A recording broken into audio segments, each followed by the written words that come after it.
Punjab and Haryana के सारे किसान फार्मर बिल्स के अगेंस्ट में रोड पर उतर आए हैं आंदोलन के लिए और सब बोल रहे हैं ये बिल हमारे लिए ठीक नहीं है। मेरा नाम है गौरव बंसल और हम आज बात करने वाले हैं फार्मर बिल्स में पहले क्या था और अब क्या हो गया। Before new agriculture reforms two 2020 किसान के पास 3 तरीके थे अपना क्रॉप फसल सेल करने के लिए। पहला तरीका था उसकी लोकल मार्केट, ये वो लोकल मार्केट जो उसके आसपास में होती थी, बट उन किसानों के लिए ही ठीक थी जिनका फसल का क्वांटिटी तो बहुत कम था, 40-50-60 किलो उन लोगों के लिए अपने पास में जाकर माल भेज देते थे। इनको कोई मिडिलमैन नहीं चाहिए था, जो चाहिए अच्छे प्राइस मिल जाते थे और ना कोई ज्यादा ट्रांसपोर्टेशन खर्चा था। बट ये जो लोकल मंडी थी ये उन लोगों के लिए अच्छा नहीं था जो बड़े किसान थे, क्योंकि बड़े किसानों को अपनी बड़ी फसल बेचने के लिए पूरा इंफ्रास्ट्रक्चर चाहिए होता है, जैसे कोल्ड स्टोरेज, पैकिंग, हैंडलिंग, बोरे, लेबर एंड ऑल। सो इसलिए वो लोग लोकल मार्केट में माल नहीं बेच पाते। लोकल मंडी के कुछ फायदे और नुकसान होते थे। किसान को लोकल मंडी में जो पहला फायदा होता था वो ये था कि उसको अपना मनचाहा प्राइस मिल जाता, जो प्राइस चल रहा होता था पास में गया, छोटा क्वांटिटी दिया और बेच के आ गया। दूसरा उसको जो बेनिफिट था वो था आपका मिडिल मैन का ना होना, क्योंकि लोकल मंडी में कोई मिडिल मैन नहीं हुआ, आपका फसल दी और देकर हो गया। तीसरा था ये उन्हीं किसानों के लिए अच्छा था जिनकी फसल की क्वांटिटी कम है। इसका कुछ नुकसान भी था, क्योंकि पहला नुकसान था कि बड़े फार्मर्स के लिए अच्छा नहीं था, क्योंकि उनकी क्वांटिटी बड़ी होती थी और बड़ी क्वांटिटी बेचने के लिए इंफ्रा चाहिए होता था। इस क्वांटिटी को पास की एपीएमसी मंडी ले जाने के लिए एक्स्ट्रा कॉस्ट और ट्रांसपोर्टेशन का खर्चा उठाना पड़ता था। तो ये मेथड और जो आपका प्रोसेस था उनके लिए नहीं था। पुराने कृषि कानून के हिसाब से एपीएमसी मंडी किसान के पास फसल बेचने का दूसरा ऑप्शन होता था। एपीएमसी मंडी स्टेट कंट्रोल्ड होती थी और वहां पर स्टेट कंट्रोल्ड गवर्नमेंट के बाबू बैठे होते थे, जो वहां पर बिडिंग प्रोसेस को पूरा करवाते थे। जो भी किसान अपनी फसल बेचना चाहता था उसकी फसल का बिडिंग होता था और हायर बिडर को ये फसल बेच दी जाती थी और उसका एक परसेंटेज आड़ती को, जो मिडलमैन आपका बिडिंग करवा रहा है, उसको दिया जाता था और कुछ परसेंटेज स्टेट गवर्नमेंट मंडी टैक्स, एपीएमसी टैक्स के हिसाब से लेती थी। साल 2019-20 में गवर्नमेंट ने 201 लाख टन और 227 लाख टन पैडी एपीएमसी मंडी के थ्रू खरीदी,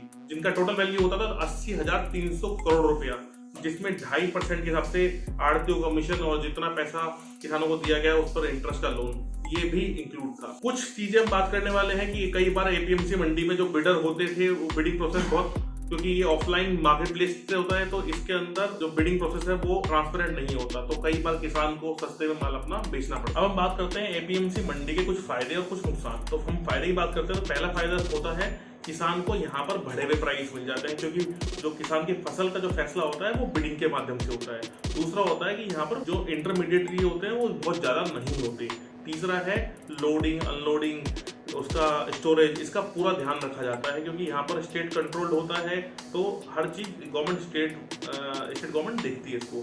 तीसरा होता है फार्मर की चॉइस होती है कि उसको फसल को बेचना है उस प्राइस पर या नहीं। पांचवा पॉइंट आपका है कि फार्मर्स के लिए कई बार प्रॉफिटेबल होता है, क्योंकि पास में एपीएमसी मंडी होती है या साइड एपीएमसी मंडी होती है और वहां पर उसका माल बिक जाता है। अब हम बात करते हैं कुछ नुकसान की, क्योंकि किसान को अपनी असाइंड एपीएमसी मंडी में ही जाकर फसल बेचनी है, तो कई बार असाइंड एपीएमसी मंडी बहुत ज्यादा दूर होती है और जो पास वाली मंडी होती है उसमें बेच नहीं सकते, क्योंकि वो हमारी असाइंड एपीएमसी मंडी नहीं है। बहुत बार फार्मर्स को एक्स्ट्रा ट्रांसपोर्टेशन कॉस्ट को इंकर करना पड़ता है। एपीएमसी मंडी का ये होता है क्योंकि एपीएमसी मंडी का जो बिडिंग प्रोसेस है वो ट्रांसपेरेंट नहीं होता, तो किसान को उसकी सही वैल्यू या किस प्राइस में बिका है वो नहीं पता लग पाता और कई बार जो वहां के करप्ट एजेंट होते हैं वो किसान को नुकसान पहुंचा देते हैं और ट्रांसपेरेंसी यहाँ पे कम होती है। तीसरा और लास्ट जो तरीका था पुराने फार्मर्स बिल में वो था एमएसपी, मिनिमम सपोर्ट प्राइस। ये वो प्राइस था जो गवर्नमेंट ने डिसाइड करना होता था हर साल और इस प्राइस के ऊपर गवर्नमेंट किसान का फसल ले लेती थी।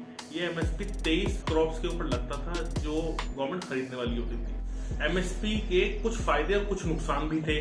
फायदा ये था कि किसानों को सेंस ऑफ सिक्योरिटी होती थी कि हमारा जो क्रॉप होगा वो इस रेट पर बिक ही जाएगा। दूसरा होता था कि एमएसपी से नीचे पैसा तो हमें नहीं मिलेगा, क्योंकि ये पैसा हर साल गवर्नमेंट ने रिवाइज करना होता था और ये बताना होता था कि एमएसपी आपकी क्रॉप का क्या होगा। अब हम बात करने वाले हैं कुछ नुकसान की, क्योंकि ये एमएसपी कई बार मिनिमम सपोर्ट प्राइस की जगह मैक्सिमम सपोर्ट प्राइस बन जाता था, तो एपीएमसी मंडी के अंदर जो बिडर्स थे वो किसानों को ये जो बिडिंग प्रोसेस होता था वो एमएसपी से ऊपर नहीं जाता था।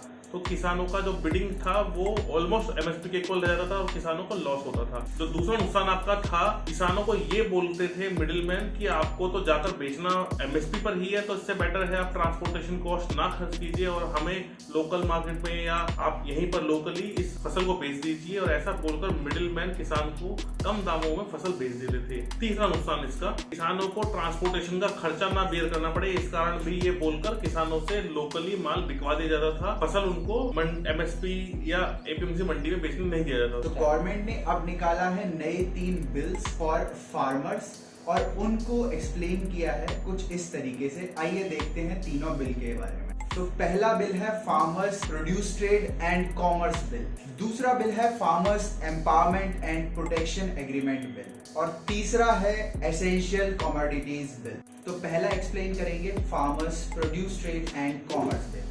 इस बिल में कहा गया है कि अब आपको किसी भी एपीएमसी मंडी में जाने की जरूरत नहीं है, और एपीएमसी मंडी के ऊपर भी जो उनको टैक्स जाया करता था, अब वो टैक्स भी एपीएमसी पे नहीं दिया जाएगा। तो टैक्स और एपीएमसी जाने का आपकी बचत होगी।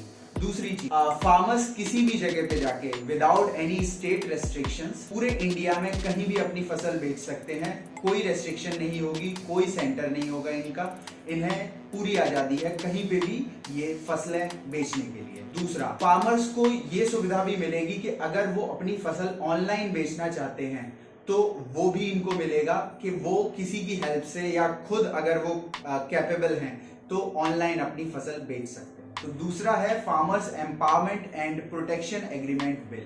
इसके तहत कहा गया है कि फार्मर्स प्राइवेट कंपनीज के साथ एग्रीमेंट कर सकते हैं ताकि प्राइवेट कंपनीज को वो अपना माल बेच सकें। ये एग्रीमेंट 5 साल या उससे ज्यादा का भी हो सकता है। कोई डिस्प्यूट आने पर फार्मर्स को आजादी है हाई कोर्ट जाने की और डिस्प्यूट रिजॉल्व करने की। प्राइवेट कंपनीज भी इसमें अपना एक मिनिमम प्राइस सेट कर पाएंगी, और फार्मर्स को एक बार सीजन में एक पर्टिकुलर अमाउंट का सपोर्ट जरूर मिलेगा। इस एग्रीमेंट में सारे नियम और शर्तें, all terms and conditions mention होंगे फसल बेचने और खरीदने के लिए बिटवीन फार्मर्स और प्राइवेट कंपनीज। और इस एग्रीमेंट के तहत आपकी इस एग्रीमेंट की फाइनलाइजेशन स्टेट गवर्नमेंट की साइनिंग से होगी। तीसरा बिल है essential commodities bill. Essential commodities क्या होती हैं? ये वो लिस्ट है प्रोडक्ट्स की जिसको गवर्नमेंट कंट्रोल कर सकती है और जिसका स्टोरेज करना एक इलीगल माना जाता है। दूसरी बात, ये list regularly time to time update होती रहती है। जैसे अभी रिसेंट का एग्जांपल देखें तो इस लिस्ट के अंदर हमने मास्क को इंक्लूड कर लिया था और अगले ही महीने मास्क को इस लिस्ट से बाहर कर दिया। तो नए किसान बिल में इन कुछ क्रॉप्स को गवर्नमेंट ने इस लिस्ट से बाहर कर दिया है, जैसे आलू, प्याज, edible seeds, oil seeds, cereals and pulses. अब गवर्नमेंट सिर्फ उस हालात में, उन 2 कंडीशन में इन प्रोडक्ट्स को, इन फसलों को कंट्रोल कर सकती है। पहला, अगर इनके दाम मार्केट में दुगने हो जाते हैं, और दूसरी कंडीशन, अगर कोई वार की कंडीशन पैदा होती है देश में। तीसरा, कॉरपोरेट्स को अब उन फसलों को कंट्रोल करने की आजादी है जो इस लिस्ट में शामिल नहीं है। इस बिल का मेन उद्देश्य है एग्रीकल्चर सेक्टर में इन्वेस्टमेंट को बढ़ावा देना। इतने सारे पॉजिटिव एस्पेक्ट्स के बाद भी किसानों को क्यों दिक्कत है इस बिल से, अब हम ये डिस्कस करते हैं। देखिए, पहली बात तो ये है कि पंजाब और हरियाणा की सारी इकोनॉमी जो है फार्मिंग पे बेस्ड है। इसके कारण उनको ये घबराहट है कि एसेंशियल कमोडिटीज, क्योंकि अनाजों को एसेंशियल कमोडिटीज से हटा दिया गया है, उन्हें इस बात का डर है कि इसके कारण उनके प्रॉफिट्स में इम्पैक्ट पड़ेगा। दूसरी बात ये थी कि एमएसपी का पूरे बिल के अंदर कोई डिस्कशन नहीं है, कुछ नहीं है। इसके अनुसार अगर कोई किसान किसी प्राइवेट कॉन्ट्रैक्टर के साथ एग्रीमेंट साइन करता है तो उसमें मिनिमम गारंटी प्राइस उसे मिल भी गया तो हो सकता है उसे एमएसपी से कम मिले। तो इसके कारण किसान को अपने एक्सप्लॉयटेशन का भी डर है, क्योंकि एसेंशियल कमोडिटीज बिल के अंदर से काफ़ी चीज़ें हटाई जा चुकी हैं, जिसमें अनाज और प्याज और आलू ये काफ़ी मेन चीज़ें होती हैं। तो इससे लोगों को ये भी डर बना हुआ है कि आर्टिफिशियल डिमांड इंक्रीज करने के लिए वो लोग प्राइवेट कंपनी इसे होर्डिंग करना शुरू कर देंगी। याद रखिएगा कि एसेंशियल कमोडिटीज एक्ट जो बनाया गया था उसका उद्देश्य ये था कि लोग होर्डिंग ना कर पाए, क्योंकि वो होर्ड करते थे, डिमांड ज्यादा होती, सप्लाई फेक तरीके से कम हो जाती थी। इसके कारण लोगों को ज्यादा पे करना पड़ता था। अब क्योंकि एपीएमसी के बहुत सारे चॉइसेस हैं लोगों के पास, क्योंकि प्राइवेट एरियाज में भी जा सकता है, तो जाहिर सी बात है कि फिलहाल एपीएमसी मंडी जो है घाटे में जा सकती है। और एक और बात ध्यान रखिएगा कि कोई भी एपीएमसी मंडी घाटे में नहीं चलेगी। तो फिलहाल अगर एमएसपी से ज्यादा भी प्राइवेट कंपनीज दे रही हैं, ऑफर कर रही हैं किसान को, धीरे धीरे जब एपीएमसी मंडी खत्म हो जाएगी, प्राइवेट कंपनीज अपनी मनमानी शुरू कर सकती हैं। किसान को इसका डर है कि जब मनमानी शुरू हो जाएगी तो जहां पहले फार्मर्स को चॉइस होती थी कि उन्हें किसको फसल बेचना है, उस वक्त प्राइवेट कंपनीज को चॉइस मिल जाएगी कि किससे फसल खरीदना है। और एक और इसमें ध्यान रखिएगा बात, अगर कंपनीज के पास चॉइस होगा तो वो उसी से फसल खरीदेगी जहां से उसे सस्ते में मिल रहा है। इन सब चीजों के कारण फार्मर्स सड़कों पे उतर आए हैं और देखते हैं कि इसका आगे उद्देश्य क्या होगा।